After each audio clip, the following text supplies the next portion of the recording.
Jock Cheetham. Welcome to the Bathurst Multicultural Storytelling Festival. Great to see you. This is the first one ever. It's held in memory and in honour of Dr. Leanna, and also, of course, most importantly, it's great to see you because it's a community event about sharing stories and ideas. Tonight we're talking about cultural transmission via storytelling, and we have two esteemed elders, Leanna Smith and Uncle Brian, also known as Wiradyuri and Leanna. I don't think I need to say much more because I would invite the elders now to give us a welcome to country and to tell us what they think. Thank you.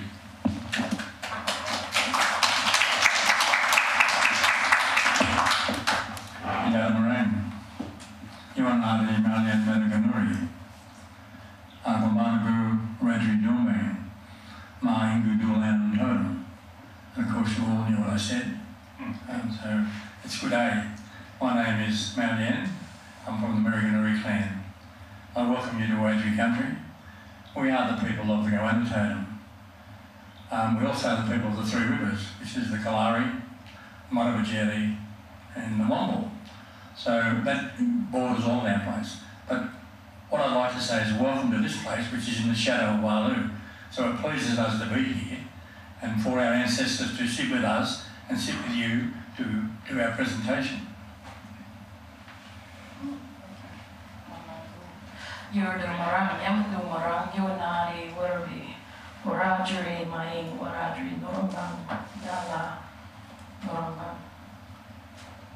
So I said, g'day. And I said, are you well? My name is Wiradyuri, and my people are the Wiradyuri people, and I also acknowledge my country, which is Yala, it's that way, my mother's country, up in Dubbo. We're red dirt people up there, and my family's been there since the beginning of time. On my father's side, I have a connection to down here too, so I have Wiradyuri heritage on both my mother and my father's side. So, go on, Bana, welcome. And we always get a little bit nervous about things like this. I do. The lights are bright, so I'm trying to I thought we could turn them down, but Brendan said we can't.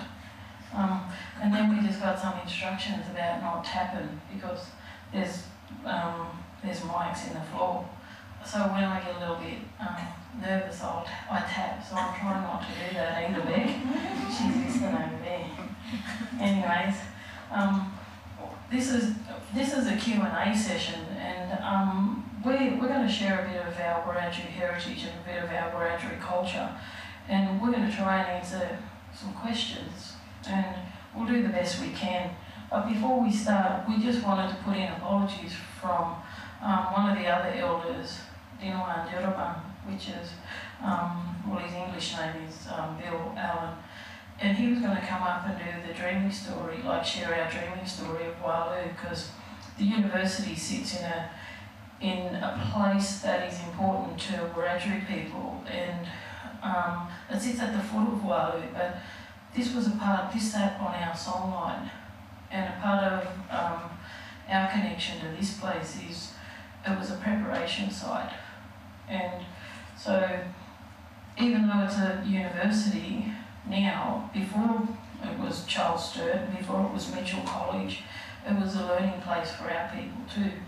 So we like to acknowledge that it's not just a university, it was a university for our people too.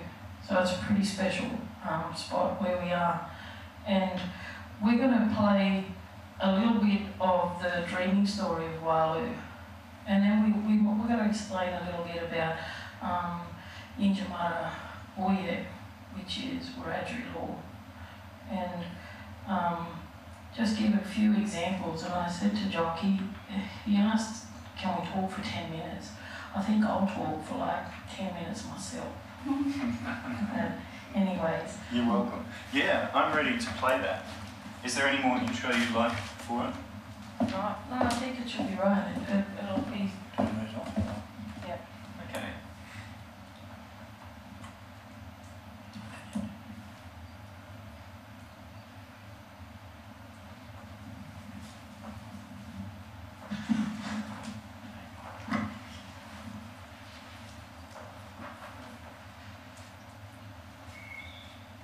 So this is about 5 minutes, and it's Uncle Bill talking about Walu. This is a story of brothers. The oldest brother named Garnabulla, the next brother named Walu. One day, Garnabulla and Walu were sitting around doing some work on their spears and stone axes when this young Migay walked by who was of marriageable age.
She looked at Walu, and Walu looked back at her. But Garnabulla, he liked her too, and tried to get her attention.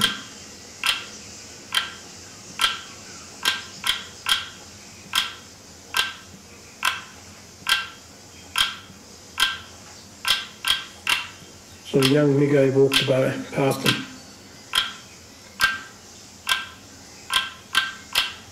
Then Garnabulla said to Walu, "I'll challenge you to a free throwing contest, bro.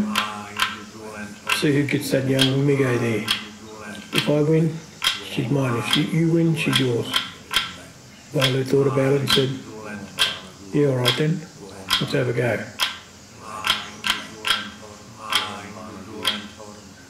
So they lined up.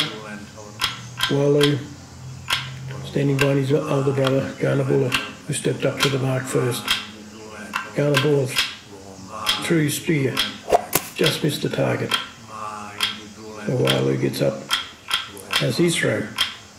He also just misses the target.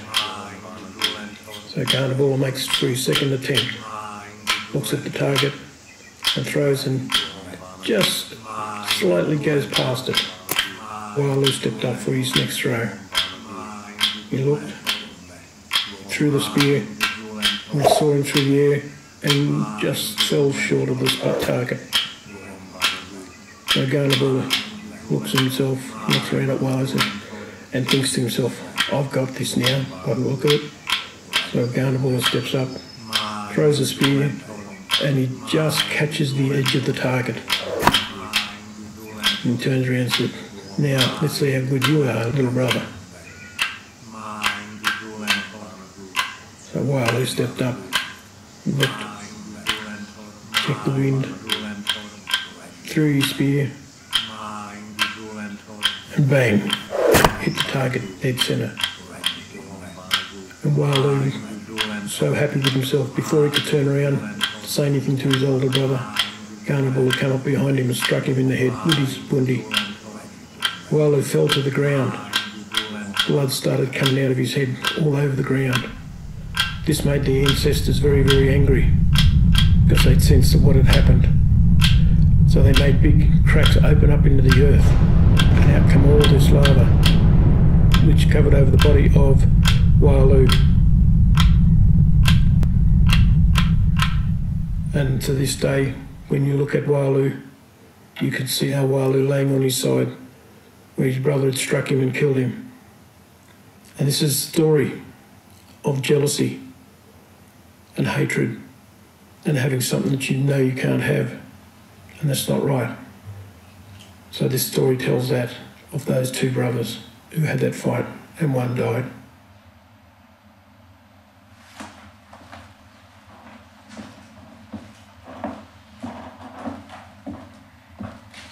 Did you want to comment? Yeah, I think we need to explain to you how that particular tape came about.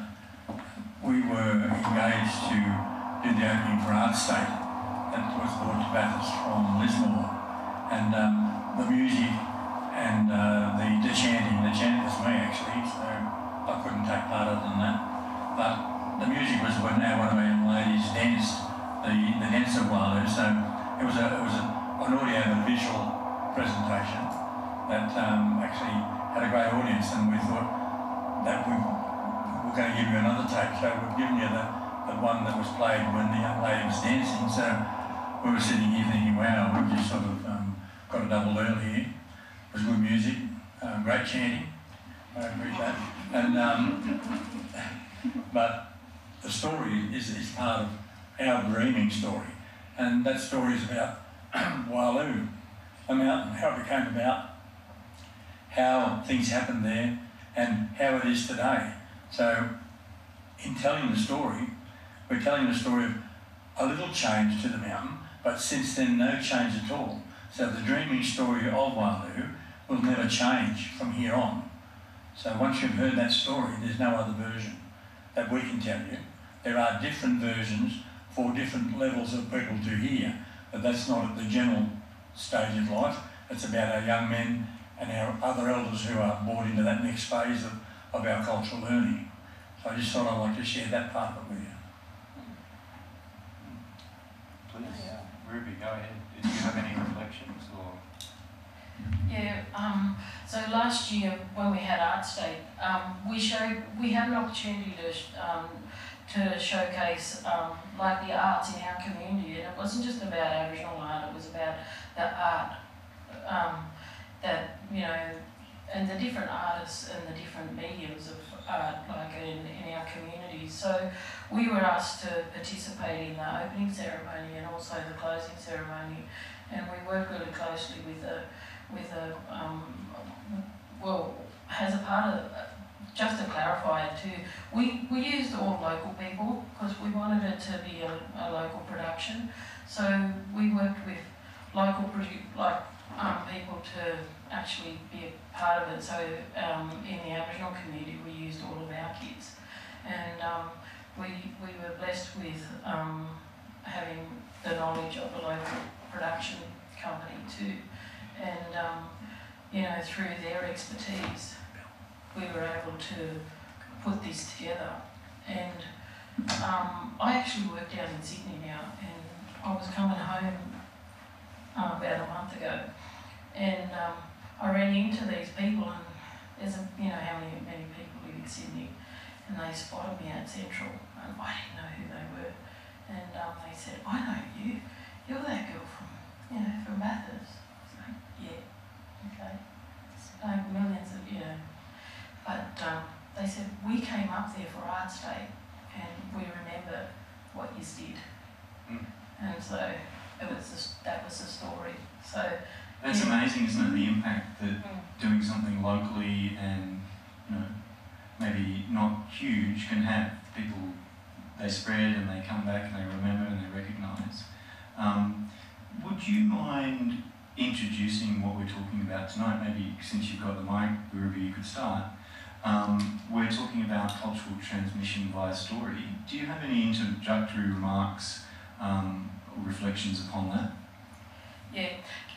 The first thing that I'd like to actually acknowledge is that dreaming stories and creation stories for our culture, especially for Wiradyuri people, they're different. And, you know, we know as Aboriginal people, and I'll only speak for Wiradyuri, you know, because that's our heritage. And But Aboriginal and Torres Strait Islander peoples, we have an oral history, and those stories have been passed down for generations, like thousands of generations. And with those stories, there's, like Uncle said, there's different levels of stories. And we all, when we teach and when we lecture here at the university, and also when we go into the education system, we always share the generic story, which is that story that you heard just now, and that's a story that we've shared like in community. But like Uncle said, it depends on what level of law you're at, or what level of learning you're at, is the knowledge that you're given with those stories. So an example of that is we have a generic story, and that's the story that we heard now. Then you have a female part of that story. So there's a female version that, and there's also a male version of the story. We have a sacred story, and then also we have a creation story. So in our law, it's mara, which is hand or the number 5. So we always, like I sort of said a bit earlier about Yinjamara Wuye, which is Wiradyuri law, Yinjamara law, and that's how we were taught, and that's how our old people have been learning and teaching for thousands of generations, and that's where we get our learning from too. Okay, that's really interesting. And when you say law, you're talking LAW law, like as in the rules? No. LORE? Yeah, LORE law. As in like the tales and the culture? Yeah, and I often, the kids, we always do it with students, and we always sort of, we do it with the students here. We always, our dreaming stories are not, they don't start as once upon a time. That's not how our stories start. Because these stories are not fables, and they're not fairy tales. They're a part of our creation stories, and they're a part of our dreaming, and they're actually etched in the land through our songlines, and also like all the way back to what we call the time of the Gujin, which is the time of our ancestors and our forefathers when they were here. So our Creator, when He came to create our world by Emmy, that's when it happened for us. So we as Wiradyuri, we don't put a time limit on it. You could put 40,000, 45, 85, you know, we don't put times and frames on it. And it's important to talk about that, is that it's not a once upon a time story. Maybe I could ask you, Marianne, about that. Why is that an important aspect of the way you're framing this?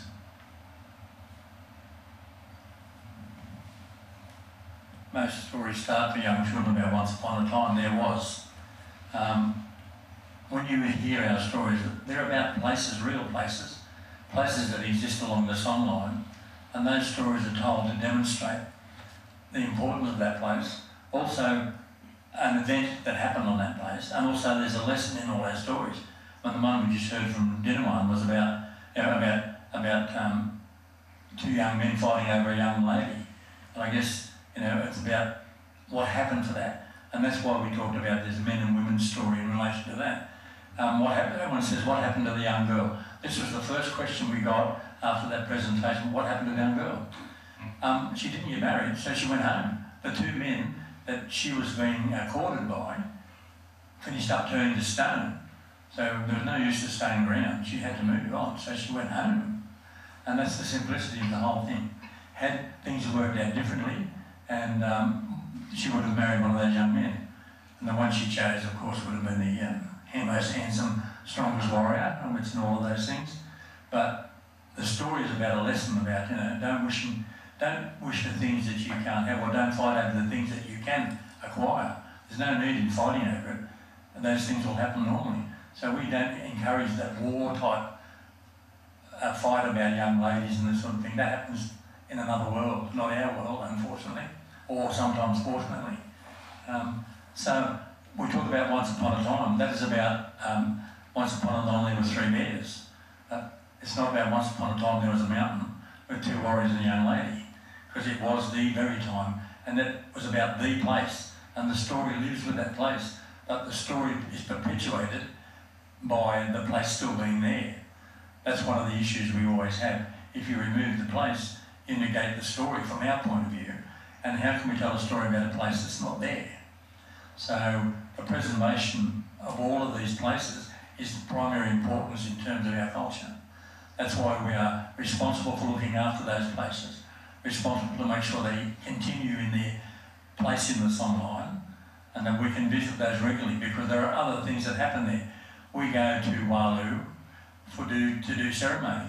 Our ceremonies are very special ceremonies, and they're for a special reason, but we still visit there. That place is still alive to us, and we practice our culture on that place. Even though the story is just one part of the story, we still use that place in the way it should be used, as our ancestors had. We practice our law, L-O-R-E. We listen to the law, L-A-W, but we then enhance the value of the place by doing our particular cultural benefits there. Okay, I'd like to pick up on what you said about multiple purposes of the story, because you mentioned that morality aspect, and at the end we talked about, so, this is a story about jealousy and hatred and what you can't do. But you also mentioned that there's other purposes. There's a sort of an explanation of how the world came into being. But you also talked about time in a way that was invited me to kind of reconsider time. I don't know if you can explore that, but also how is the events part of the events and the place all weaving together these different elements into the story?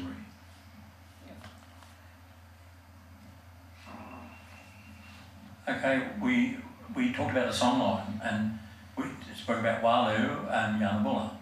Well, Walu is the name of our mountain here, but Yarnabulla is Mount Canopolis in Orange. So when the two boys returned to stone after their deeds, Mount Canopolis became part of the songline. So when he was turned to stone, Yarnabulla became Mount Canopolis, and that's his place. That's how he recognised it in relation to this whole story, however it goes.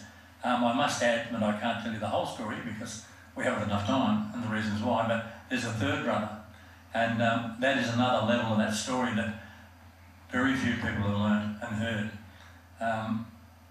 The reason being is that I'm a teacher as well as an elder, and my role is to ensure that the continuation of these songline stories and events is passed down and passed on. So it's only recently that I've actually incorporated the name of the third brother into the teachings of our other elders. I needed to do that because, my time's running out a bit. I'm not as quick as I want it to. It doesn't want to do that as quickly as that, but it will run out. So unless I tell the story and that whole story to somebody else, there'll be no one to pass it on. But we have to remember that the story, as we said, was just that simple, everybody's story. But there's the women's story, it's about the young lady. There's the men's business, about the young boys. There's also everybody's business, the whole of the mountain, because it becomes a place of worship, becomes a place of culture, a place of learning, and a place of visiting and practicing our culture. So it's a very involved part of the deal. I mean, when they say, wow, Mount Canopolis, just Mount Canopolis, but there's another story there. Walu, it's also a racetrack. So we live with that, but we say Mount Panorama is a racetrack, Walu will always be the mountain. So we put a difference on that as well. We've made that part of sharing our space and sharing our place. And that's the fact of life. And I think too, what I'd like to add is when we move into this space of storytelling, we have to, just to put it into perspective, we have what we call our learning continuum, and that's like your cycle of life, which sits on a songline. So all of these dreaming stories, they all belong on the songline, and we're lucky here in this part of Wiradyuri country that we have, we know where our songline is, so we can walk on our songline. When the songline comes through my country, my mother's country, up in on the other side of the in the red dirt country, the songline's still there too, but these stories are all a part of our songline and also about connection to our learning continuum. So think about it, and that might be a little bit hard to comprehend, but think about it like when you were a child and, you know, I've got some little grannies and, you know, my little fella just started kindergarten last year. Well, that's a part of his learning, the continuum. So he starts in kindergarten, this year he's in year 1, you know, next year he goes to year 2, you know, and one day, you know, he'll be here, you know, you have expectations as parents and grandparents that our kids will go to university. Well, that's what a learning continuum looks like for us as Wiradyuri people. So all those stories and the songline, they're all connected through our learning continuum. So, am I getting this right, that a songline is a person's story and it's also a physical journey? Yeah, and like I said, songlines actually run through the whole of Australia, not just Wiradyuri country. There's, like I said, we're pretty lucky that we know where our songline is, and we stand on our songline a lot. That's about spiritual grounding for us as Wiradyuri people. And, you know, I think you can liken it, you know, with, you know, going to church. It's a religious practice for us. So we often stand on our songline because that centres us as Wiradyuri people. And it's also important that we also connect with back to Mother Earth. And it also puts us in a better, like, it frames us too. And it's a part of our learning. Like I don't know, you know, one day Uncle's going to have to share the full story of Wiradyuri, that creation story. There's not, to tell you the truth, like there's only one person left in Wiradyuri country that knows that story now. And, you know, that's what he said. You know, he'll share that with us. And it'll be my responsibility and other people's responsibility as knowledge holders to share that story to the next generation. Can I follow up on a particular point you made about standing on your songline? Is that a physical standing? Do you go somewhere or places, or is it more metaphorical? No, it's a physical. Yeah. How do you go about that? How do you do it? It's actually in country, like we have it here, right here. Our songline actually starts right down in Yuin country, and it comes all the way through. We believe, as Wiradyuri people, that all songlines, all Aboriginal songlines, they point to Uluru, because Uluru is like our Mecca. You know, that's an important place, not just to the traditional owners up there, but to all Aboriginal people. So our songline's red, and it's not too far from here, and we often go and stand on it, and actually we've taken some visitors too. It's something that we don't actually point out, and there's reasons behind that too. Vandalism and stuff like that, and it's also, it has its own story. So it's a part of the songline has its own story. So and a part of that story comes back to the learning continuum. You know, the part of your learning as a Wiradyuri. So me, for instance, I've got four adult children and I've got 3 little grannies now. So we've started to take my little grannies on to show them the songline, so they can connect with it. Not tell them the story, because it's going to take a lifetime for them to learn those stories. But you know, my kids are lucky that they get to spend a lot of time with their uncles and hear some of the beginning part of the story. Thank you. Jock, can we ask you questions? Can the audience ask questions? Yeah, you can. I think I might just run through a little things I've got in mind, and then I'll throw to you in a few minutes. How's that, Stuart? Absolutely. Yeah, great. I just wanted to follow up with you, Marianne, about your own response to that same thing, and I was wondering about just the way that your conception of how story is effective in learning. Like how does it work, you know, with story and the environment and that sort of place, that sense of place? Can you sort of expand on that a bit, please?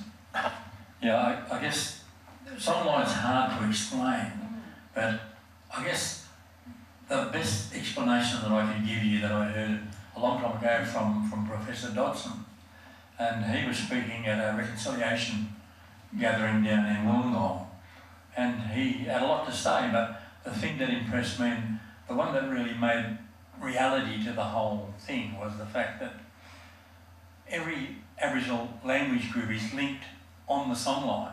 So when you travel the songline, there's a story that continues along the songline. And he made it quite clear in this way, that he said, if you start in far north Queensland and start to hear the beginning of the story of the red kangaroo, as you move into different language group and people's country, they have an addition part to that song line, which is the red kangaroo story.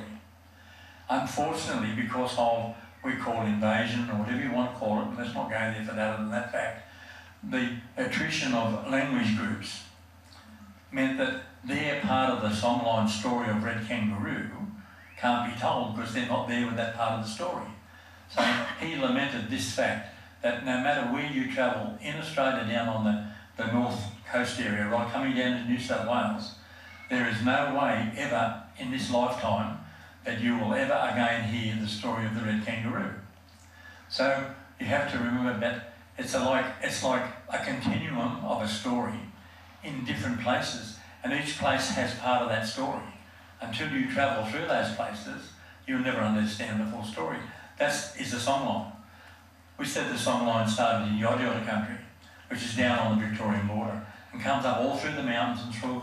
And remembering there's not only just one language group in Wiradyuri.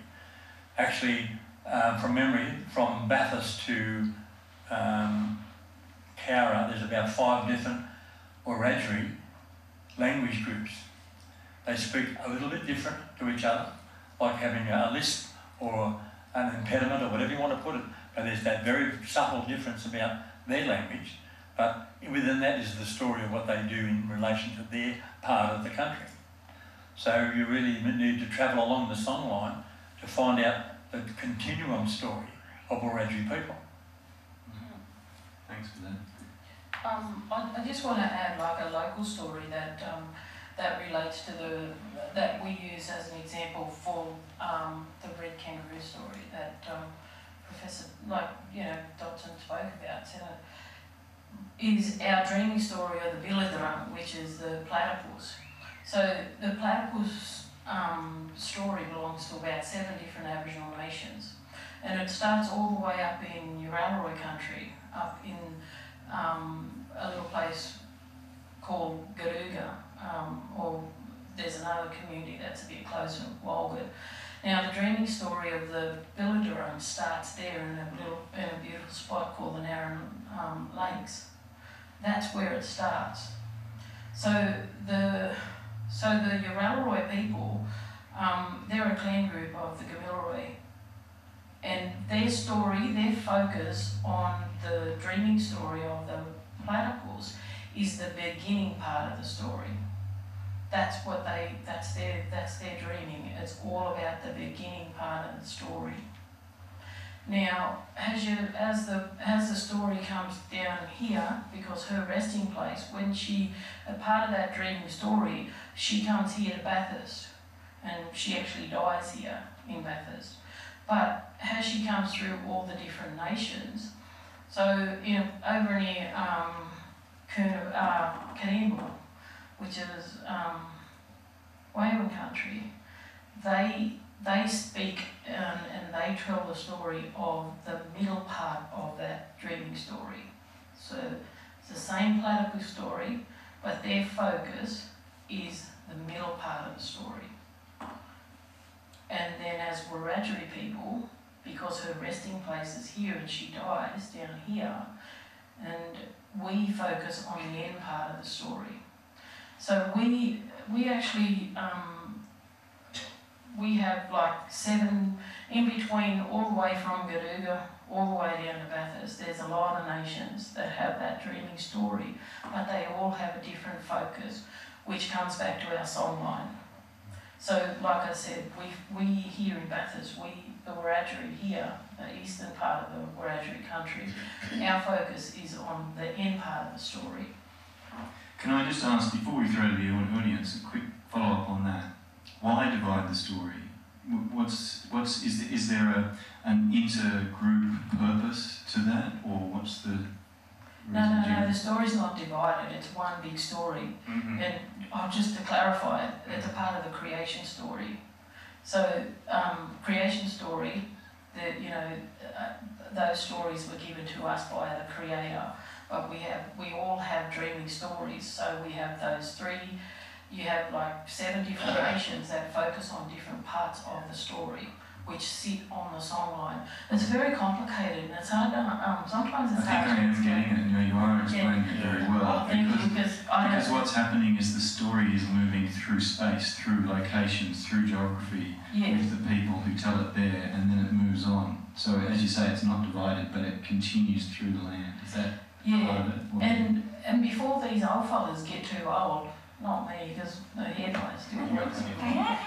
I'll let it go grey one day. Not today though. Before they get too old, these old fellas here, our bucket list is to go up to the Narrow Lakes up at Garuga, because it's a pretty special country out there, and we want to sit down with them people and hear the story, because we want to travel on that song line. Because do you know what? We actually spoke to some traditional owners out there, and I didn't even share the story. I just said we talked about the Wiradyuri in our language, and they've never heard the end story. So, but we've never heard the beginning part of the story. So that's something that we have on our bucket list that we want to do, is share the full big story. You should totally do it. What a trip it'll be, and maybe you could consider making a documentary or something about your trip. Well, how about we throw to the audience and see? Yeah, just one comment is the fact that that particular story is an evolution story. So it starts out with 2 different animals and finalises with one animal. So it's about a learning of how change comes through evolution. So we've sort of got a few good stories, including that would tantalise some of the guys that do that evolutionary stuff. And the story's intriguing. At the end of the story, we have a place that depicts that final phase of the story. So we can map out, take you to that place, and show you the images in the stone at that place of what evolution finished up doing. So there's a visual thing as well for our children. So when we start giving that story to them, they then can have that tangible part of the story, although most stories are intangible. So we can combine both. And when they see what's depicted in the stone, they understand the beginning and the final part of that story. Okay, thank you very much. Well, now's the time where I have to sort of see beyond the lights. Oh, there's people. Who wants to show of hands for asking questions and launching off? Stuart, let's do it. I don't need that, thanks. Oh, well, we were recording, so... in that case, things between. Thanks. Uncle Bill was sharing with me a story about a song line that exists in Bathurst that runs from the Macquarie River, Marloo, across a saddle, a geographical saddle, essentially following what is the town square up to the Carillion, the courthouse and beyond. And he described it to me as an initiation songline for young warriors. But we've never got to go beyond that part of it. I don't know where the songline starts, but I suspect it's Macquarie River. And I don't know where that particular songline finishes. Can you if you're allowed to, can you tell us a bit more about that particular song line? Because it just happens to be the same as the Macquarie Flagstaff line from the Flagstaff going right through. It just happens to be the same. Yeah, that's funny, that, isn't it? The song line is about the initiation starts where young men are introduced to their culture. And I have to add to this very strongly the fact is that for our first 12 years of existence as young men, as boys, we are taught by the women. So the knowledge holders in our first 12 years of our life comes from women. They stimulate the knowledge of life. They show us the appreciation of women, and we then learn how to respect both country, women, and ourselves. The initiation line and the song line is about the journey from when we first start our learning, that journey to go to Wiradyuri, which is the place where warriors are taught. Young boys become warriors. There's stages of that. It's like anybody's learning. It's like first class, kindergarten, first class, second class, all those types of things. Maybe not in that true context of, of that education side, other than culture. And as you go to each stage, you come to another place, which is another bordering, where you are taught other things. So the song line is about the journey of the young men from leaving the women to moving to Wiradyuri and becoming warriors. And then the teachings of the elder warriors turns them into warriors. So they learn to hunt, to learn to protect, they learn to be part of that whole concept of family. It starts at the Wirra, goes up through the mountain. It actually comes through here at the university. As a matter of fact, one of the border rings was sitting under the engineering building. My good friend here knows about that story because he was part of the story. And we travel up around the mountain, and the women take all the boys through that part up onto Wiradyuri. Now, when you look at Mount Panorama Wiradyuri, the racetrack's on the back of the mountain, not on the front. We use the back part, and that valley and that ridge across there as part of our entrance to Wiradyuri. So when they race their cars, they're racing on the front of the mountain, even though they think they're racing on our back part. So it's really involving. So we reversed it on them. They don't know that. We didn't tell Brocky, so he doesn't know what he's been doing that day, all that period of time. But the song line and the border rings are stages of learning.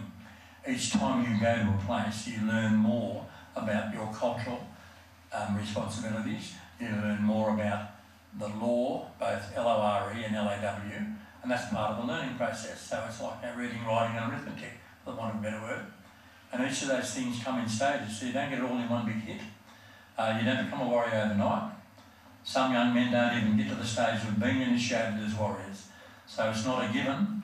It is a stage of learning till you get to a point where you are accepted by the elders, the elder men, and converted to the warrior. That's that part of that story I didn't quite hear. Thank you. I invite any more questions at this point.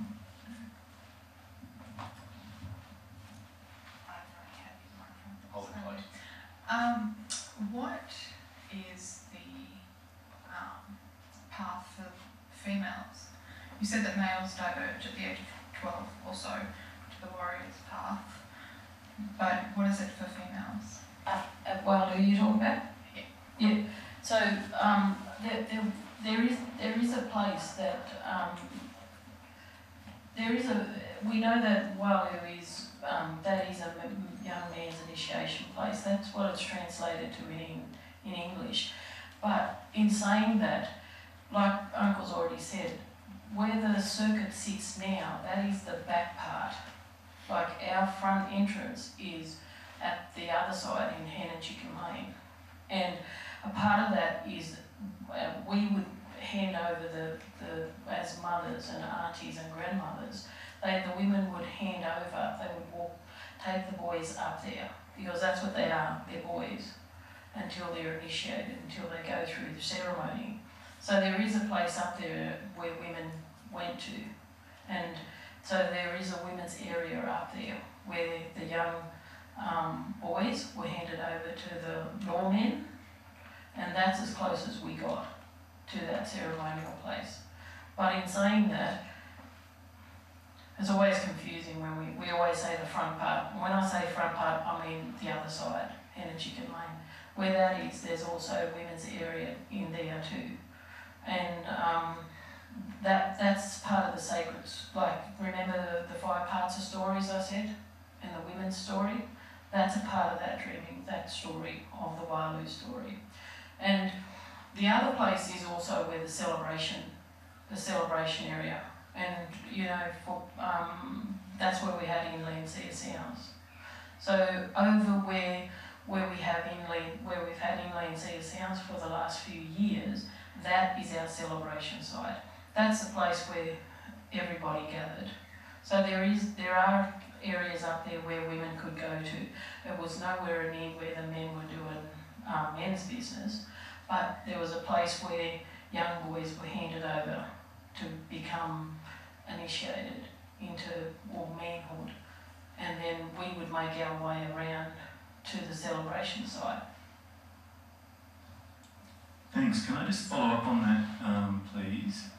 Which is, Leanna talked about warriors as a role for men. Can you expand on the role, Ruby? It's actually for you the question, please. Please expand on the role of women. Like, you know, it's not warriors, evidently, if that's what the men do, to hunt and protect, for example. Are you able to expand on that a bit?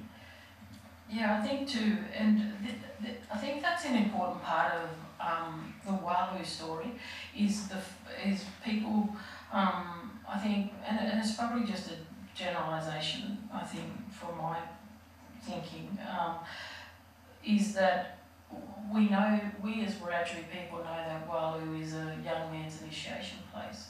But when we explain it to the wider community, we always want people to understand that there's a place there for women too.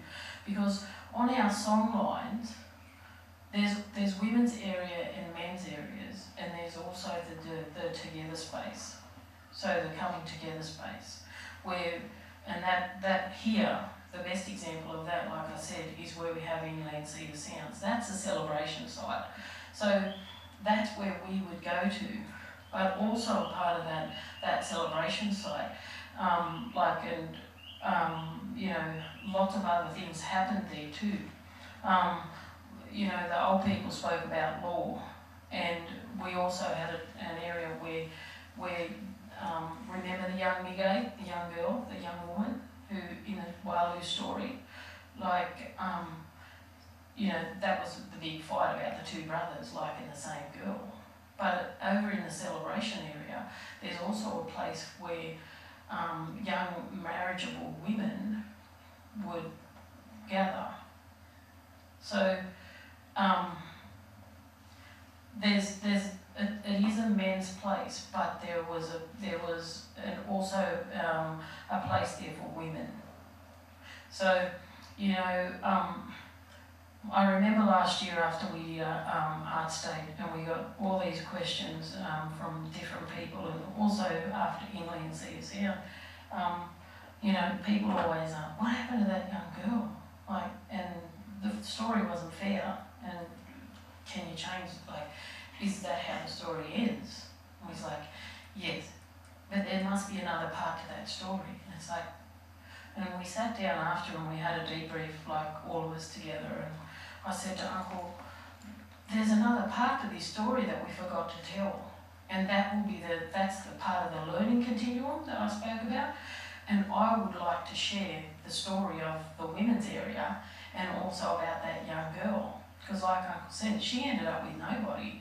You know, Walu got speared, so he's dead, and Garnabula, he got banished, you know, and was turned to stone, but she ended up with nobody. But people were just really intrigued about her story, and I think now when I think about this, the generic story, we didn't really, that's just how it's told. But, you know, if we as women would sit together, I could explain more of that. Yeah. Mysterious. Yeah. That's women's business. Indeed, indeed. Questions? Okay. Yeah, I have one. We can see you, it's just a light. Okay. Yeah. I have a question about, I guess, how the two of you and as elders balance the responsibility of, and sit with the responsibility of having these stories and having this knowledge, and how much of it to share with everybody else, and when, and how to also preserve, how much is that, like, how do you balance the preciousness and the culture of it and then sharing it broadly? Am I making sense? How do you sit with that responsibility of having that knowledge and when to share it broader, and how to also protect it but also raise our knowledge at the same time so that we can have that understanding? It must be a really hard responsibility. Yeah, it is a hard responsibility because, as we said, there's many stages to the story. So we sort of look about the Wiradyuri story as being everybody's business, because it's a generic story, but there's no real women's business, deep women's business and men's business in the story. And basically, this is what happened, this is the repercussions of the action, and the story is about if you do these sort of things and what happens to you is, that's what happens, is the jealousy, the pay the penalty. So every story's got a lesson in it. I mean, I guess even if you go back to Once Upon a Time, if you look about the Three Little Pigs, there's a story. You have to look for the story part of it. And the lesson is, what is it, the Three Little Pigs? Don't use straw, don't use sticks, but use bricks. I guess the thing's about, and don't let the wolf in your front door. So if you really think about the story, it's about a young lady who was choosing a husband. The two young men were looking to make this Miguel their wife. They should have let her choose, but they chose to challenge each other. So two brothers were fighting each other over the same thing. That happens every day of the week, not necessarily over a young lady, but young brothers do fight. So the moral of the story is make sure you don't fight to the degree where you kill your brother. So if you read into the story, anything other than the fact that it is a lesson story, but it also, the story links Wiradyuri into this whole story. So it becomes a place of importance, because without Wiradyuri, the mountain, the story doesn't mean very much, other than it's just a story. That could be a Once Upon a Time story. If you wiped out the mountain and given enough time and you told that story again, without having been able to visit the place, to continue to do our ceremony in that place and respect the happening of that place, it will become nothing. That's why we fight tooth and nail to preserve our places and make sure that they don't become a tip or a card track or whatever. So you protect that yourself. I mean, I guess most of your stories that you have family-wise are protected because they're part of your family, part of your life, and they're happening in a place that you familiarise yourself to and familiarise your children to. So there's very little difference about what we're saying to you, other than the fact that our stories have not a more important meaning of your story, but the meaning of ours is something that continues along. So the story becomes important to our children because of their link to their cultural ties. There's no difference to us and to you any other shape or form. I'm sure some of you have some great family stories and places that you visit and hold dear to your heart. So there's no difference between us all. And I think too, my role, my responsibility too as a knowledge holder and somebody who has cultural authority that can speak to this is, I find I'm a little bit different, and I always get in trouble. You growl that, because I don't have any patience, and I sort of want everything done like yesterday. So my learning, and a part of my where I sit on the continuum and also on the songline is more about patience, because I just want to know everything right now, and I don't have time for him to tell me this story, because you just got to tell me everything now. So, you know, the last, we won't say how many years, but he's been very patient with me and with other, you know, people in our community too. And I think that has been a part of my learning, and also my responsibility as the next generation of Wiradyuri, whatever you want to call me, like leaders or, you know, people with cultural authority, to tell the story. And I think I see it now with the next generation, not with my own children, because my own children have been, they've had to live and breathe and eat their culture since the day they were born. So, and they have connection to their mother and their father's country. But I've had to learn patience, and I've also had to learn how to share stories and share this big story and put my own children on their songline to their own country, to their mother's country, and also to their father's country. And I take my responsibility as a knowledge holder like pretty serious, and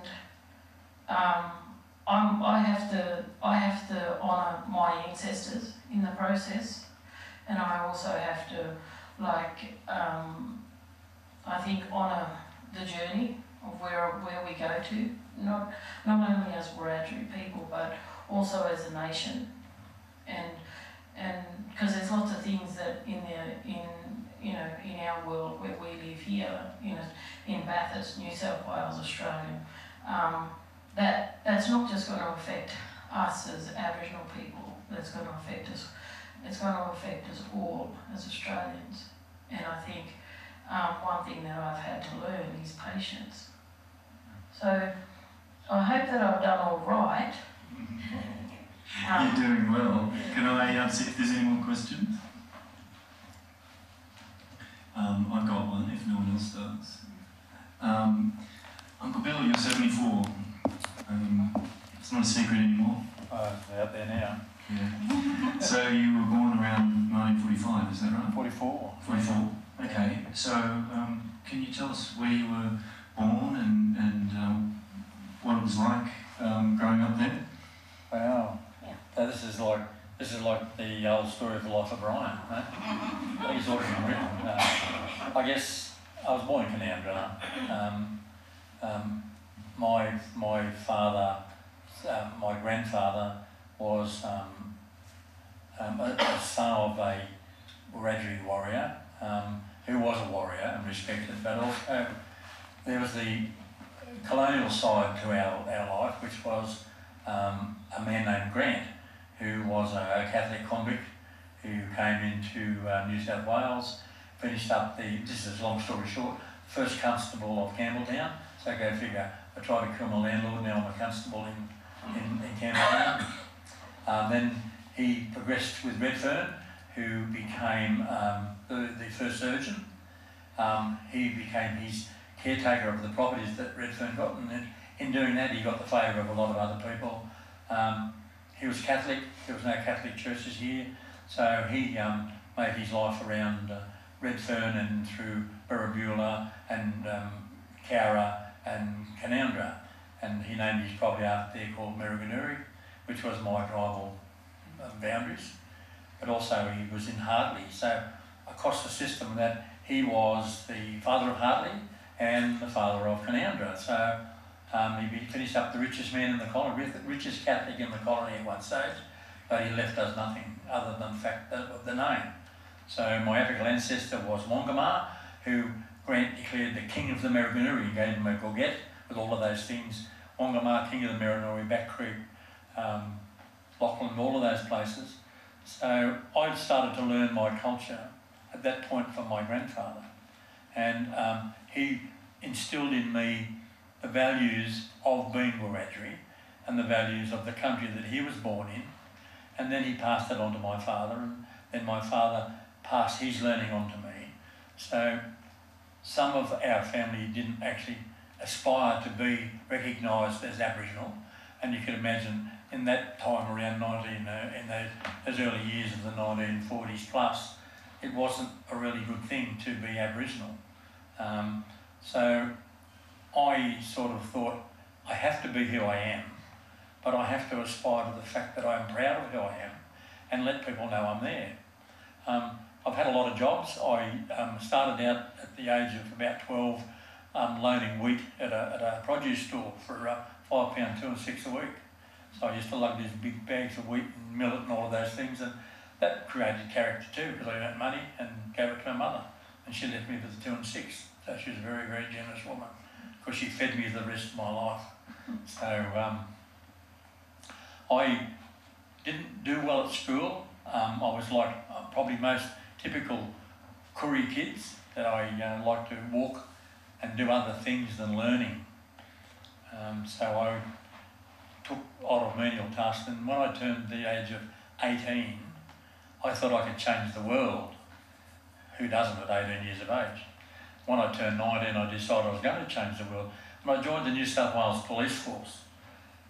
Can you imagine an Aboriginal kid in 1966 joining the New South Wales Police Force? Knocked me out. I did it, knocked me out. And it lasted a few years, and I realised that segregation and all of those things were alive and well. But I lived through that and learnt from that. Then I had a few other different jobs around the place. Then I decided that I would join the ambulance service. So I became an ambulance officer. Then I studied at university and improved myself, and I became an ambulance station officer in charge. And then I became a paramedic, one of the first paramedics in New South Wales. I went through that phase for a fair bit of time, and I controlled a station and looked after plenty of people. This is a long story short, but, you know. Anyway, when I left the ambulance service, I went into business, like tried to earn a lot more money than I was getting from the ambulance service. And then I came back into country. So this was all happening in country, left country, came back, and then I became the Aboriginal caseworker for docs. And you might say, this boy's knocked himself around. I have. But I've learned every time I did it. And when I finished with that job, I lasted more than the 2-year burnout for Aboriginal workers with docs. And I then went to Housing New South Wales as the Aboriginal specialist for them. And then I thought, it's nearly time to retire. This is only a few years, I have time to retire. So I thought, nah, I can't set myself mowing lawns forever and ever, because I'm killing the grass every time I do it, which is twice a week. So I got a job with the divisions of general practice. Falling back onto my paramedic teachings in the ambulance service, I became the Aboriginal Health Manager for the divisions of general practice, Western New South Wales. Then I went to the Medicare Locals, and I became the Aboriginal Health Manager for both Bathurst and Dubbo. And as I started to learn more and get more experience and have my qualifications at university, I finished up as Special Advisor, closing the gap nationally to the Australian Medical Local Alliance. My role was to instill closing the gap for Aboriginal people in 61 Medicare Locals and over 240 AMSs across Australia. I flew in and out of all of those places and got to a really good point of life and living, and I got mixed up with a man called Mr. Abbott, you all know him, and Mr. Abbott sacked me and closed down the Alliance. So not being one to sit back and relax because I couldn't go back to mowing lawns all the time, I started with the university. I came in here to lecture the Communities in Policing program, the law and justice people. We provided cultural orientation, cultural immersion programs to students and faculty. And here I am sitting here talking to you on a microphone. And at 74, I wasn't going to bother retiring anymore, eh? Thank you.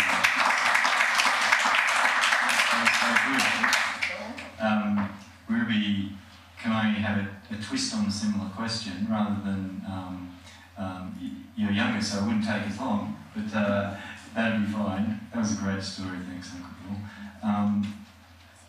what from your childhood do you remember, and this I think is probably our closing question, because it's sort of time to wrap up. What do you remember in terms of learning and story? You've alluded to it once or twice, but do you have any particular memories of learning culture and story from when you were even younger?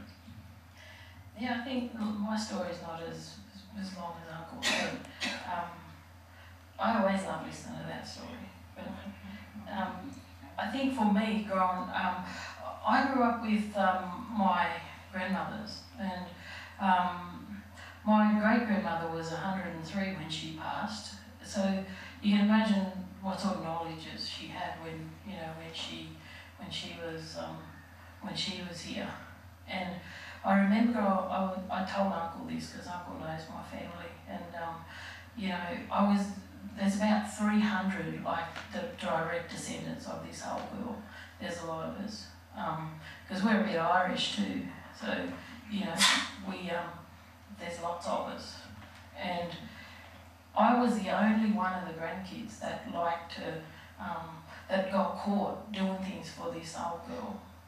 So my nan would make me do things for grandmother, which I didn't like to do, because everyone else used to go and do things to the pool, to the river, fish and we used to have to check our fish and go down the river and check our lines and that. And I got stuck looking after this 103-year-old. And I didn't like it, because I just wanted to go with the other kids. But what I did was I got her to tell me the stories, the old stories, about the olden days, And so I realised now that I actually enjoyed my time with her, and I'm so glad that I got to hear the stories. So I have these different stories of my life, and also her life. So she was 103, and she was born under a tree down at a little place called Brungle, down near Tumut. And so I was one of the lucky ones, or lucky granddaughters that got to listen to these stories. But I always wanted to know why I sort of gravitated towards the people that I sort of do, and I think it goes back to my history and back to my own family and my own back to my mother's country. And my great-grandfather, his name was George Carr, and he was the secretary of the Aborigines Progressive Association, they called it back then. And I'm talking about 100 years ago. And he was one of the men who actually was, we can call him a mover and a shaker, back in the day.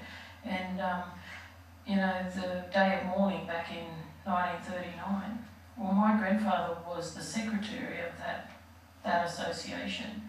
So I always wondered why I had this drive to educate and to talk about the betterment of not just my own family but my people. And I think it's ingrained in my DNA, that's what I'm saying. So I walk in the footsteps of my grandfather and my grandmothers and also my ancestors. So I take that role and responsibility pretty serious. And I did have to learn patience, but I'm getting that under control now, I reckon. And I think that's where it puts me now here at the university. And it's not about we're right and you're wrong. It's about, in our language, in Wiradyuri, we call it duliala. It's about truth-telling, straight talk. And I think that we honour our ancestors and we honour our old people by doing that. And I'm honoured to be sitting here. And thank you for the invitation for us. And we love to do this sort of thing.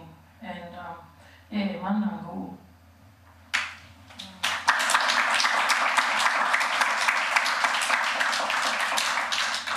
Well, thank you very much. much, and what a great way to end with a little bit of your own stories. Thank you so much for sharing it, and thank you for sharing everything that you did tonight. I must say, pretty much all of it, as a relative newcomer to Bathurst, was new to me and also fascinating to me. Running around Mount Panorama, I then came to know it as Walu, every week. I wonder about the place. It's quite magnificent. Now I've got a whole new insight into it, and also an insight into your lives and your work. And so it's been a real privilege. And thank you all for coming and sharing in this, for your great questions and for your attendance.